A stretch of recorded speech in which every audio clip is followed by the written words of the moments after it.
நாங்க அண்ணன் தம்பி, எங்களை பிரிக்கவே முடியாது. விவாதங்களுக்கு முற்றுப்புள்ளி வைத்த ஸ்டாலின் ராகுல் காந்தியின் திடீர் சந்திப்பு. அதாவது தமிழக அரசியல் களம் தற்போது திமுக மற்றும் காங்கிரஸ் இடையிலான உறவில் ஏற்பட்டுள்ள கடுமையான விரிசலால் பரபரப்படைந்துள்ளது. குறிப்பாக விருதுநகர் எம்பி மாணிக்கம் தாகூரின் சமீபத்திய கருத்துக்கள் இந்த விரிசலை வெளிச்சம் போட்டு காட்டியுள்ளன. ஒரு புறம் முதல்வர் ஸ்டாலினை புகழ்ந்து தள்ளினாலும் மறுபுறம் காங்கிரஸ் கட்சி ஆட்சி அதிகாரத்தில் பங்கு கோருவது திமுகவினரிடையே அதிருப்தியை ஏற்படுத்தியுள்ளது. திமுகவின் 2ஆம் கட்ட தலைவர்கள் சிலர் காங்கிரஸை கூட்டணியில் இருந்து விடுவிக்கலாம் என்ற மனநிலையில் இருந்தாலும் முதல்வர் ஸ்டாலின் மிகவும் நிதானமாகவும் எச்சரிக்கையாகவும் காய்களை நகர்த்தி வருகிறார். சட்டமன்ற தேர்தலை முன்னிறுத்தி காங்கிரஸ் கட்சி 41 தொகுதிகள், உள்ளாட்சி பதிவுகளின் கணிசமான பங்கு மற்றும் அமைச்சரவையில் இடம் போன்ற கோரிக்கைகளை முன்வைத்து வருவதாக கூறப்படுகிறது.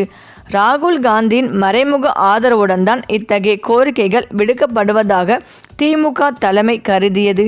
இருப்பினும் இந்தியா கூட்டணியில் ஒருமைப்பாட்டை கருத்தில் கொண்டு கூட்டணியை உடைக்காமல் அதே சமயம் காங்கிரசின் அதீத நிபந்தனைகளுக்கு அடிபணியாமல் இருக்க ஸ்டாலின் உறுதியாக உள்ளார்.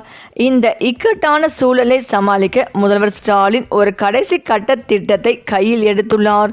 மாநில அளவில் நிலவும் இந்த சிக்கல்களை தீர்க்க காங்கிரஸ் கட்சியின் தேசிய தலைவர் மல்லிகார்ஜுன கார்கே மற்றும் தெலுங்கானா முதல்வர் ரேவந்த் ரெட்டி ஆகியோரின் உதவியுடன் சோனியா காந்தியிடம் நேரடியாக பேச்சுவார்த்தை நடத்த அவர் திட்டமிட்டுள்ளார்.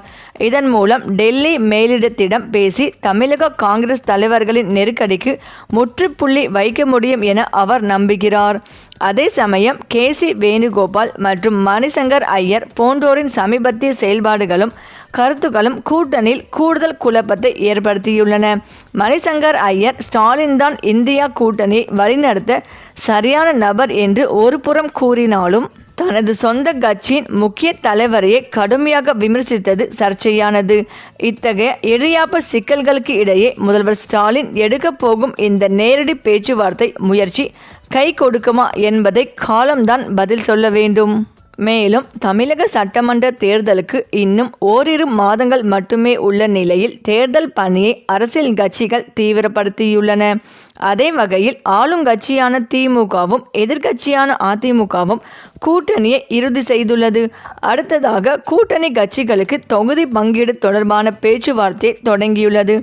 அதிமுகவில் பாஜக, பாமக, அமமுக, தமாக, ஐஜேகே உள்ளிட்ட கட்சிகள் இடம்பெற்றுள்ளன.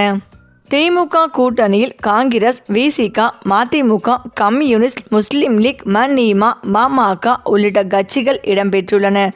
இந்த நிலையில்தான் ஆட்சியில் பங்கு, கூடுதல் தொகுதி என திமுகவிற்கு தொடர்ந்து இடையூறு கொடுக்க தொடங்கியது காங்கிரஸ்.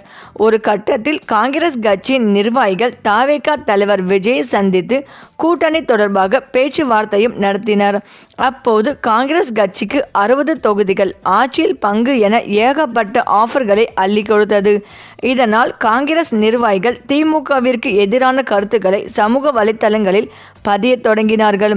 இதற்கு பதிலடி கொடுக்கும் வகையில் திமுக நிர்வாகிகளும் கருத்துக்களை கூறி வந்தனர்.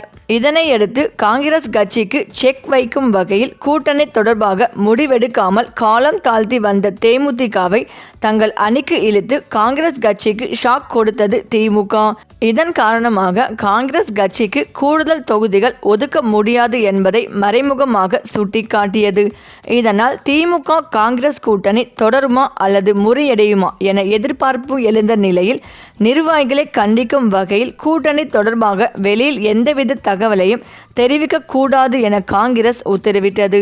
இந்த நிலையில்தான் கூட்டணி கட்சிகளுடன் தொகுதி பங்கீடு தொடர்பான பேச்சுவார்த்தையை திமுக நேற்று தொடங்கியது. அதில் முதல் ஆளாக இந்திய யூனியன் முஸ்லிம் லீக் கட்சிக்கு அழைப்பு விடுக்கப்பட்டது. அப்போது 5 தொகுதிகளை தங்களுக்கு தர வேண்டும் என IML எதிர்பார்த்த நிலையில் 2 தொகுதிகளை மட்டுமே தர முடியும் என உறுதியாக தெரிவித்தது. மேலும் கூட்டணியில் புதிதாக கட்சிகள் இணைந்துள்ளதால் மற்ற கட்சிகளின் தொகுதிகள் ஒதுக்கீடு எண்ணிக்கையை குறைத்துள்ளதாகவும் கூறப்பட்டுள்ளது. மேலும் திமுகவும் கடந்த முறை 173 தொகுதிகளில் போட்டியிட்ட நிலையில் தற்போது 165 தொகுதிகளில் மட்டும் களம் இறங்க திட்டமிட்டுள்ளதாகவும் தெரிவிக்கப்பட்டுள்ளது. இதனையடுத்து நேற்று இரவு காங்கிரஸ் பொதுச் செயலாளர் கேசி வேணுகோபால் திமுக தலைவரும் முதலமைச்சருமான ஸ்டாலினை சந்தித்து பேசினார். அப்போது கூட்டணி கட்சிகளுக்கு ஒதுக்கப்பட்டுள்ள தொகுதிகள் தொடர்பாக ஆலோசிக்கப்பட்டது. அந்த வகையில் காங்கிரஸ் கட்சி தங்களுக்கு குறைந்தது 35 தொகுதிகளை ஒதுக்க வேண்டும் என கேட்டுக்கொண்டுள்ளது. ஆனால் திமுக தரப்போ கடந்த சட்டமன்ற தேர்தலின் போது 25 இடங்கள் ஒதுக்கப்பட்டது. தற்போது கூடுதலாக 2 இடங்களை சேர்த்து 27 சட்டமன்ற தொகுதிகளும் ஒரு ராஜ்யசபா தொகுதிகள் மட்டுமே ஒதுக்கப்படும் என உறுதியாக தெரிவித்துள்ளது. இதனால் நேற்றைய பேச்சுவார்த்தையில் காங்கிரஸ் கட்சிக்கு பெரிய அளவில் முன்னேற்றம் ஏற்படவில்லை என கூறப்படுகிறது. எனவே அடுத்த கட்ட பேச்சுவார்த்தையின் போதுதான் தொகுதிகளின் எண்ணிக்கை தொடர்பாக தெரியவரும். மேலும் 2026 சட்டப்பேரவை தேர்தலுக்கு திமுக கூட்டணியில் காங்கிரஸ் கட்சிக்கு 27 தொகுதிகள் ஒரு ராஜ்யசபா சீட் வழங்க முடிவு செய்யப்பட்டுள்ளது. இதற்கான ஒப்பந்தம் இன்று இரவு கையெழுத்தாகிறது.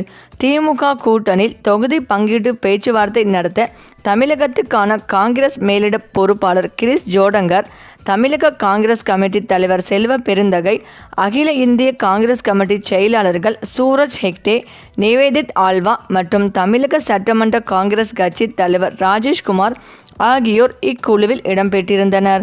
இந்த 5 குழு கடந்த டிசம்பர் மாதம் 3ஆம் தேதி திமுக தலைவரும் முதல்வருமான மு.க. ஸ்டாலினை திமுக தலைமையகமான சென்னை அண்ணா அறிவாலயத்தில் சந்தித்து பேசியது. அப்போது ஆட்சியில் பங்கு, அதிக தொகுதிகள் ஒதுக்க வேண்டும் என ஸ்டாலினிடம் காங்கிரஸ் மேலிட பொறுப்பாளர் கிரிஸ் ஜோடங்கர் வலியுறுத்தியிருந்தார். இதனைத் தொடர்ந்து திமுக காங்கிரஸ் இடையே தொடர்ந்து பேச்சுவார்த்தைகள் நடைபெற்றன. டெல்லியில் காங்கிரஸ் தலைவர் மல்லிகார்ஜுன கார்கேவை ஏற்கனவே சந்தித்து பேசியிருந்த சபரீசன் காங்கிரசுக்கு 25 முதல் 28 தொகுதிகள் வழங்கப்படும் என கூறியிருந்தார். இதன் பின்னர் ஆட்சியில் பங்கு, அதிக தொகுதிகள் ஒதுக்கீடு என காங்கிரஸ் கட்சியில் சிலர் பேசி வந்தனர். மேலும் தமிழக வெற்றி கழகத்தின் தலைவர் விஜயை காங்கிரஸ் கட்சியில் பிரவீன் சக்கரவர்த்தி சந்தித்து பேசினார். இதனால் திமுக கூட்டணியில் இருந்து காங்கிரஸ் விலகி விஜயின் தாவேகாவுடன் கூட்டணி அமைக்கக்கூடுமோ என்ற சந்தேகங்களும் எழுந்தன. திமுக காங்கிரஸ் இடையேயான உறவில் சலசலப்பு ஏற்பட்ட நிலையில் முதல்வர் ஸ்டாலின் சபரீசன் ஆகியோருடன் ஆலோசனை நடத்திய நிலையில் டெல்லி சென்று ராகுல் காந்தியை கனிமொழி எம்பி சந்தித்து பேசினார். ஆட்சியில் பங்கு என்ற கோரிக்கை சாத்தியம் இல்லை என்பது குறித்து ராகுல் காந்தியிடம் கனிமொழி விளக்கமாக பேசினார். இதனை ஏற்று அந்த கோரிக்கையை வலியுறுத்தவில்லை என ராகுல் காந்தி கனிமொழியிடம் உறுதியளித்திருந்தார். இதன் பின்னர் பிப்ரவரி 22ஆம் தேதி முதல் கூட்டணி கட்சிகளுடன் பேச்சுவார்த்தை நடத்தப்படும் என திமுக அறிவித்தது. மேலும் திமுக கூட்டணியிலே காங்கிரஸ் நீடிக்க வேண்டும் என சோனியா காந்தியை சந்தித்து மூத்த காங்கிரஸ் தலைவர் ப. சிதம்பரமும் வலியுறுத்தியிருந்தார். இதனையடுத்து முதல்வர் ஸ்டாலினை கடந்த வாரம் சோனியா காந்தி, கார்கே ஆகியோர் தொடர்பு கொண்டு பேசினர்.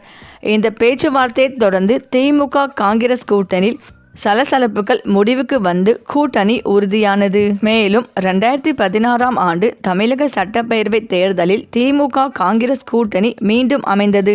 காங்கிரஸ் கட்சிக்கு 41 தொகுதிகள் வழங்கப்பட்டன. ஆனால் காங்கிரஸ் 8 இடங்களில் மட்டும் வெற்றி பெற்றது. கடந்த 2021 சட்டப்பேரவை தேர்தலிலும் திமுக காங்கிரஸ் கூட்டணி தொடர்ந்தது. திமுக கூட்டணியில் காங்கிரஸ் கட்சிக்கு 25 தொகுதிகள் ஒதுக்கப்பட்டன. இதில் காங்கிரஸ் கட்சி 18 இடங்களில் வெற்றி பெற்றது. சரி, இந்த வீடியோ பற்றிய உங்கள் கருத்துக்களை கமெண்ட்ல சொல்லுங்க. மேலும் இந்த வீடியோ உங்களுக்கு பிடித்திருந்தால் லைக் பண்ணுங்க, ஷேர் பண்ணுங்க, மறக்காம நம்ம சேனலை சப்ஸ்கிரைப் பண்ணிக்கோங்க. தேங்க்ஸ் ஃபார் வாட்சிங்.